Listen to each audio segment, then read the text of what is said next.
Hello, you fucks. Welcome to John Solo's never-ending Talk to the Beard Brigade thing we're doing tonight. I'm John Solo. You're not all that fun shit. And I have tonight with me somebody I don't think we've met. Yeah, no. Cool. We have not met prior to this. Tracy, my lovely TNA, was doing her rounds today. She asked me earlier today, what am I supposed to do? And I said, well, you're supposed to wander around and meet people. And that's exactly what she did. So she had read some of Ashlyn Mills' work, and she liked it a lot. So this is one of the gals that she met today. And sure enough, now Ashlyn's sitting here in my hotel room. That's the way it worked. First off, you seem a little nervous. So is this your first GRL ever? It is my first GRL altogether. And you're here as a registered author your first time? Mm-hmm, I am. Do you like to swim? Because you jumped in the deep end, right? Yeah. Everybody's told me that. Everybody was like, well, when I've told them I was going as an author, they're like, have you gone as a reader yet? And I'm like, no. They're like, well, you probably should have. I'm like, why? Is there, should I not change my mind? Like, what, is there a reason? They kind of were scaring me a little bit, but it wasn't that bad. It's not. It's just, it's, I actually like that I kind of just jumped in and, just kind of went for it. I mean, it was very intense, but I think it was like a good practice round since there wasn't that many people this year. Mm-hmm. So I think, I don't know what Carol said. I think that, because actually I just met her today. I think there's 300 or 400 people somewhere in our max. I think that's like the max number. And I don't know that we actually have that many. I think that's how many had actually booked. So, yeah. And normally I think it's closer to 700, but oh yeah, I'm having her on tomorrow. So I'm going to ask her these numbers. So I know for sure. Yeah, so that probably would have been more scary. But I don't think so. So my first experience with any convention, I did one called EPC. It's Euro Pride Con, and it was in Amsterdam. And it was only like 100 people. And it was way freakier than this. Yeah. We had a good time, but it was like you knew everyone very quickly. And then, I mean, there was no not interacting because you didn't you knew everyone and you were interacting all the time. There was no off. So, and that's what we were talking about right before you came on. So you're at home all the time, right? Mm-hmm. Are you a full-time writer now? I am a full-time writer and a farmer. No way. Yeah. I didn't know that. Me and my husband have a farm. It's small still, but we're growing it. But whenever I'm not writing, I am, collecting chicken eggs, feeding chickens, trying to keep the sheep in the pen, things like that. Assisting my pig while she gives birth. Yeah. My pig just had babies recently. So. How many do pigs have? I don't.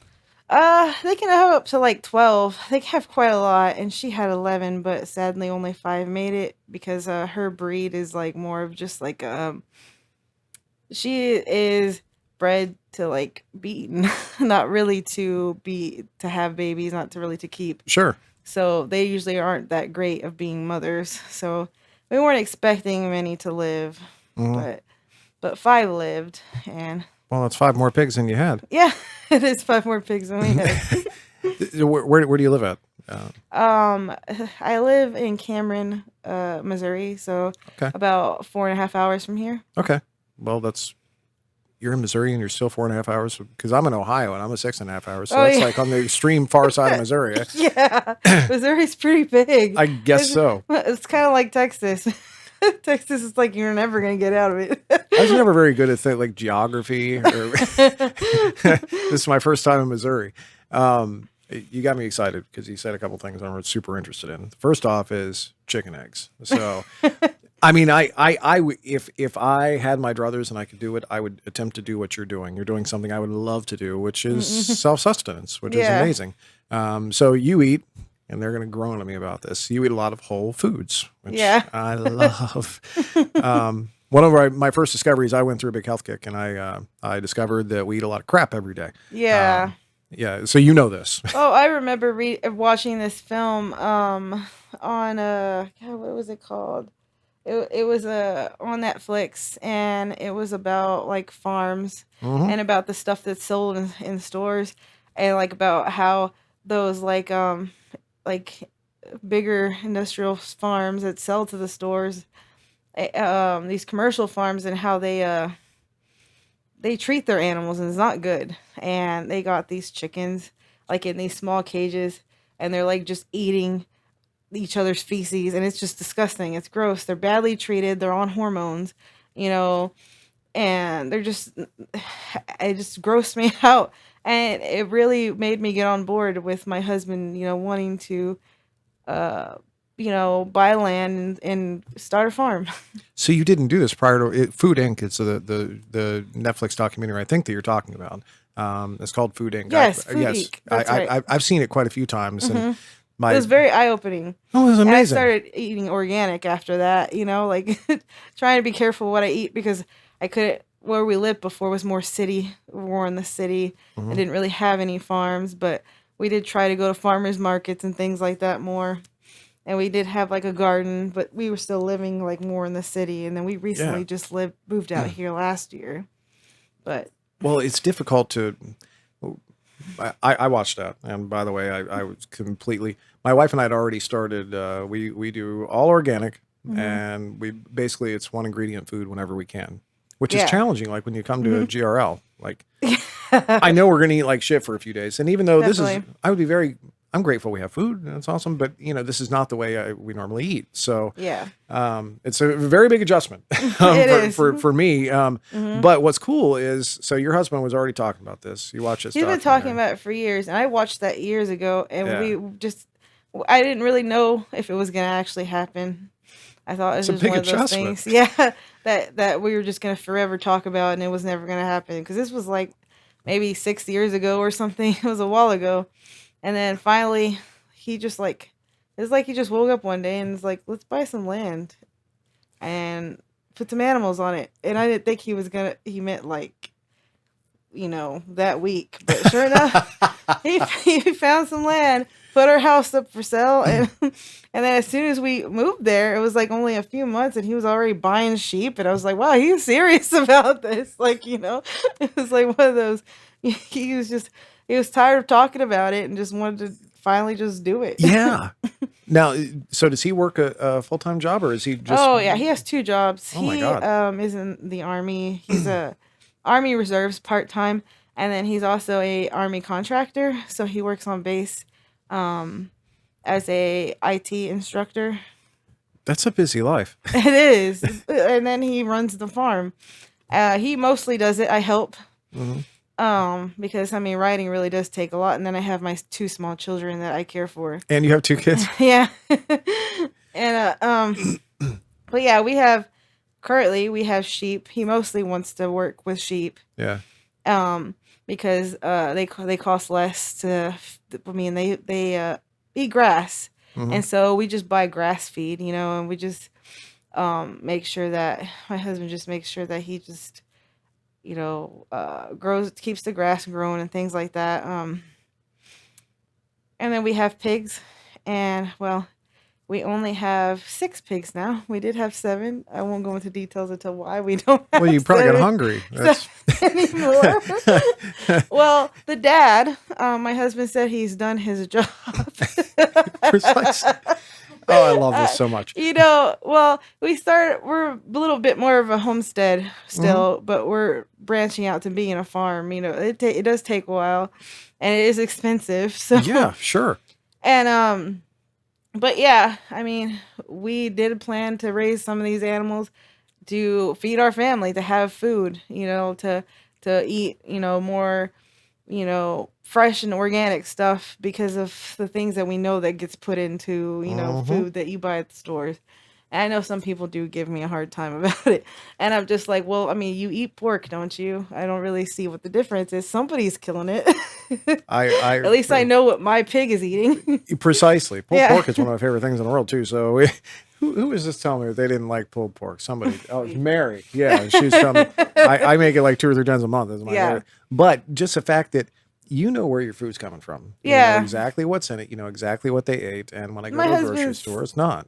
My husband's only regret is we did raise this pig, Yeah. and he was a year and a half old, and his only regret is next time he's going to just buy it when it's already older, and only keep it like we did the last pig Okay.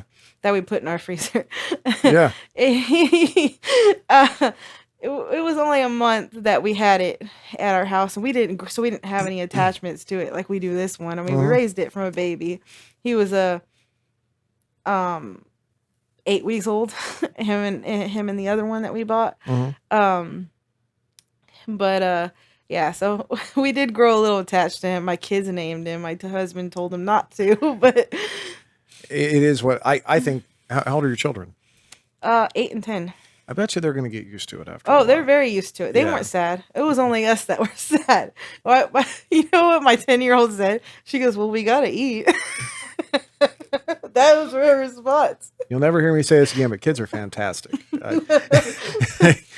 That's awesome though. They easily adapt to things. I feel like sometimes more than adults do. Yeah. Like, we were standing in a line on 4th of July for fireworks, and she was telling my 8-year-old was telling this little girl about our farm, and the dad was like, "Oh, that's cool. You have farm animals or whatever."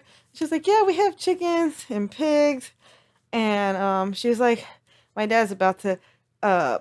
She's like, "My dad's about to kill some of the roosters, and they're gonna go in our freezer." And the little girl was like, the little girl actually did that. She actually gasped and held her chest. I was like, "Cora, you can't. Not everybody is gonna be, you can't just go around saying things like that." It's such a weird society. Yeah, I told her not everybody has a farm, and the dad was like, "Oh, I think that's awesome." Yeah, but the little girl was just still like lost for words. Like, I think my kid traumatized her there for a little bit about the roosters. Society is learning this, and we're like, I'm 44, and I didn't know any of this 5 years ago. None of it. It's not like they teach us this in school. Yeah. They teach you, if you go to Kroger, if you want to eat healthy, you'll go to the vegetables, right? And eat the vegetables, but they're sprayed with shit too, and you don't know what you're getting.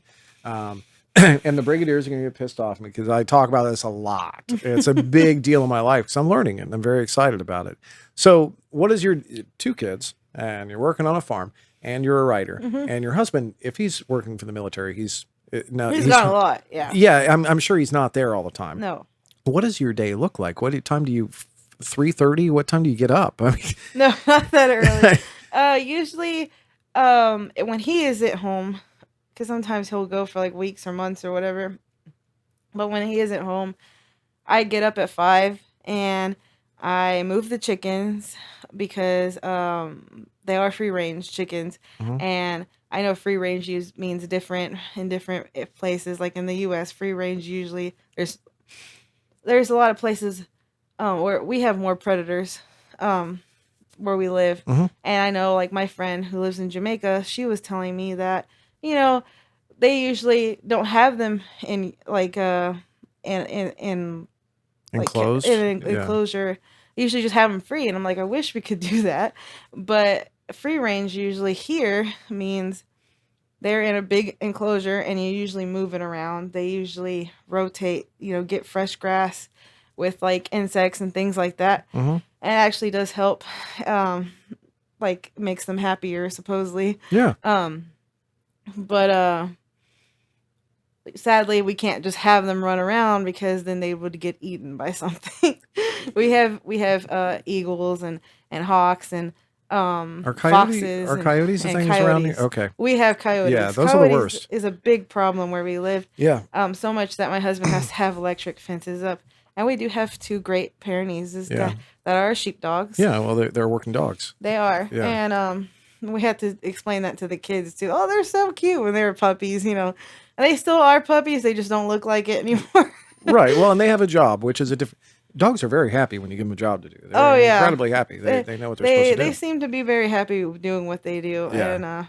And so yeah, I usually get up and just move the animals, feed them, and then I get the kids ready and then take them to school, and then I write or edit or whatever. So that's like 8 or 9 o'clock. By the time you get to kids to school, they're probably starting around 8, somewhere in there, right? Yeah. I don't know what time kids start these days. My kids, I take them at 7. Okay. And so I drop them off, and after I feed them breakfast and all that stuff, and I pick them up at 2, and then 4 o'clock, I feed the animals and stuff like that again. don't have to move them until the next day. Mhm. And then make dinner and I write. So I'm told that you write a lot of darker stuff. Is that what you're into? Sometimes. Okay. I think I have more fluffy stuff than anything, but I'm kind of like moving away from it because it's not really. I. It took a while to really find what my thing was, Mhm. what I enjoyed writing most, and what works best for me, and Absolutely. what my readers want for me. And so I just kind of like did a little genre hopping, but I really do like the more darker and angstier stuff, and I do like some non-dark stuff. Like I have my Nerds and Tattoo series, and I really enjoyed writing that because it's a bit of a mixture of like it's like hurt comfort, and but it's also got some fluff and some humor in it, Okay. and so I kind of like mixing it all together. Um, and I have my Cartel series that is a little darker, Mhm. and I guess it would be for some people it would be dark, but for me I don't find it dark. But it is super angsty, and it It's is always a fun line, isn't it? Figuring out what some people. it is mafia and cartel, and I mean You they kill do. off one main character and they get all pissed. Yeah. I don't think they like that very much. I don't think I've killed a main important character, Don't do that. but I Yeah, have it's- tortured them and Oh, made them yeah. go through Meh. a lot of hell. One person's torture is another person's BDSM. So yeah, it's- so maybe it would be better for them if I did kill them. I don't know. Nothing wrong with that. What got you into this particular genre? Why did you decide gay romance in particular? I just really when I discovered I guess when I first discovered romance, it was MF romance. Mhm. And I liked reading it, but there was things I didn't like reading about. Like I couldn't figure it out at first as to why there were things that bothered me about it, and why sometimes like it was harder for me to read like than I found in romance. And I really liked it. I really enjoyed reading it more. It was easier, for me to get into. And then over time, I realized why, because Pussy. That's what they tell me. I don't really. Sorry. Actually, it's not that. Maybe for some people, but no, it's not that for me at all. Ashlyn, by the way, everyone, Ashlyn's not really seen one of these before. I tried to explain to her. Sorry. No, you're fine. Actually, for me, it was the gender roles. Okay. I get really tired of reading the same type of woman in books all the time. And it's not just women, it's men. Mhm. It's usually just that alpha hole that you read over and Yeah. over, saving the damsel in distress, or like being mean to her Yep. and treating her like crap. And then they fall in love. So I guess I just got tired of reading that, and I just didn't realize what the problem was until I read a different genre, and it just like really opened my eyes to how problematic MF was. So Yeah. I was just like, wow, this is like, because and it's not. It's also like you get to see men. It's nice to see men written in a different way too, and also not like written like to be like cruel and like no emotions all the time, Mhm.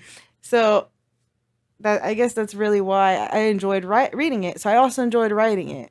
And Were so you a writer prior to finding that? no, I wasn't. Yeah. So That happens a lot. In I did try writing an MF book, Okay. and it just didn't flow to me because I don't really read it. So Yep. I just felt more comfortable writing what I'm familiar, what I read, and also it just like I'm able to separate myself from it. Mhm. Because sometimes it can be a little triggering. I won't say why, but for personal reasons, Mhm. and also because I'm ace. Mhm. And so like whenever I read MF romance, it's harder to separate myself from the character because, I am female. And so, like sometimes I just keep, putting myself in her situation. And when I read MM, I don't. Or same thing with when I write it, I'm able to like be more of like looking in, from the outside. Yeah, well, which means more than likely you're able to see the situation a bit more clearly as far as laying out your plot line and also your characters Yeah, without getting completely upset, wrapped up in yourself, and triggering yourself. exactly. Yeah, I get it. You seem to be doing very well. For one, you're navigating your first GRL just fine as a registered author. And two, just the fact that some of the Brigadiers came to me and said they really liked your stuff. You're already on the map. You're doing well. I I don't want to bore people with the farm thing, but if I were to get some chickens, how would I go about this? Right? So because I got a yard, I think I can have some chickens at Well, least. see, we have like a farming store. I think my husband's also ordered some before, Okay. like online, and he's also bought some from like there's a farm store that down Yeah, the we got like street. Farm and Fleet, TSC. We got those. And I mean, you can also find things like on Craigslist, farmers who are selling animals all the time. That's how he finds his sheep. Okay. And our bunnies. We also have bunnies. What do the bunnies do for you? I mean, I've eaten rabbit, and it's not the best thing in the world, but it's food, it's sustenance. They actually sell pretty well. Really? Rabbits do, and for pets, for food. Actually, had a 'em. lot of people eat rabbit more than you think they would. It's not And, bad in stew. It was just a little. There's not a lot on there, you know. Just seemed a little, a lot of investment. There's a lot of fluff. Like they make good boots, I bet. But that's sorry. So back to the eggs. Right. So the eggs, yeah, he would buy chicks, and we would just raise them, the heat lamp thing. Mm-hmm. And then when they get bigger, he just puts them in a bigger container thing, with like the heat lamp, and then he eventually takes the heat lamp away, and then we put them in the coop when they get real big. And then It's like they just growing marijuana. That's the same kind of thing. So about 8 weeks, I think, is when they start laying. Okay. About 8 to 10 weeks is when they start laying eggs, and then they usually only lay like one, and then after a while they lay more. Mm-hmm. So we got, let's see, how many chickens do we have? We got about 22 chickens, I would say. Okay. And since a few of them are still young, we got about we were getting like 18 eggs a day, and it's a lot for our family, but it's not enough to sell. So in order to sell, you need to be producing a lot more than that. Now, is that your goal, or are you just trying to feed your family with it, or you want to sell right it? now? You're My saying husband's farm. just wanting to feed our family as far as the chickens and the eggs go. Yeah. His more thing is working with the sheep, and he wants to get bees, like in February. Okay. For honey. But yeah, his more thing is the sheep and the rabbits. Mm-hmm. Well, the rabbits is supposed to be my daughter's. Like, we watch this farmer pretty regularly, and his son wanted to help and get involved when he was younger, so he got him some rabbits to take care of, and Okay. his son started small with the rabbits, and as he grew up, his little rabbit operation got bigger, and now his son is like 30 years old, and he does this for a living. He has lots of rabbits and chickens.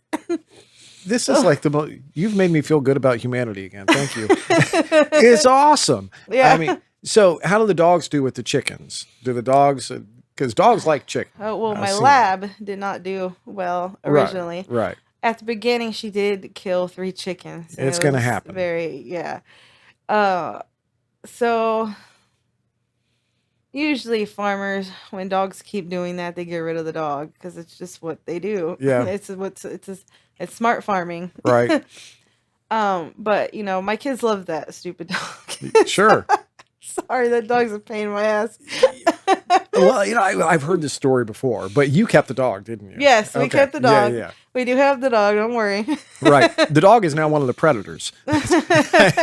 Actually, the dog is a lot better with the chickens now. The thing is that if she did do it again, we were probably going to rehome her, sadly, because we can't have one of our animals killing our other animals. Like, Sure. I don't understand how that would, like, I know a lot of people didn't get it. I don't know why the dog's life is more important than the chicken's life. Sure. To us, it's not. We love our chickens. You know, we take very good care of them. They are our animals too. Right. Our chickens are permanent. They're there to stay. Can't say the same for the roosters, but Yeah, I get it. but yeah, she's better. Actually, I had an incident where some of the roosters, I mean chickens, got 3 chickens got free. And my dog, I told her, like, just so you know, like, I thought she was gonna hurt them. I told her to stop and no, and she just sat there and just watched me collect each one. So she's better. Figured it out. Yeah. That's amazing. Yeah. So my lab is the only one who is the problem. The Great Pyrenees, they know better. They're farm dogs. They grew up on farms. They grew up around chickens when they were babies. Okay. They were put around every animal, you know, like, because, you know, farmers raise them and train them and things like that. So. I have 2 huskies, and I don't know that that's going to go over very well. But not if they're not raised around. Yeah, them, well, and it's such a predatory instinct. By the way, so one more thing this weekend you've done. It's not weekend yet, is it? What day is it? I have don't know, the lounge yeah. tomorrow. Well, but you just navigated through a half-hour interview with somebody you've never met before in your life, and you did great, and now you're comfortable. So good job. Thank you. And now I know more about farming, which is freaking awesome. Thank you for coming on. I really appreciate this. I hope I didn't traumatize anybody with my farming story. You got to understand that now, like, all my people go, why do you keep asking about farming? Melissa Gramling would say, where's the sex? That's what, but it is what it is. I can't help it. It's very interesting, and you're a very interesting person. So, I'm going to let you go. I appreciate you coming. Thank you very much. All you got to do is wave bye to the camera for me. Bye. Thanks for having me. Later. In a half hour, we're having MJ Calabrese, which I can't wait to meet her too. So we'll be back on about a half hour or so. You folks have.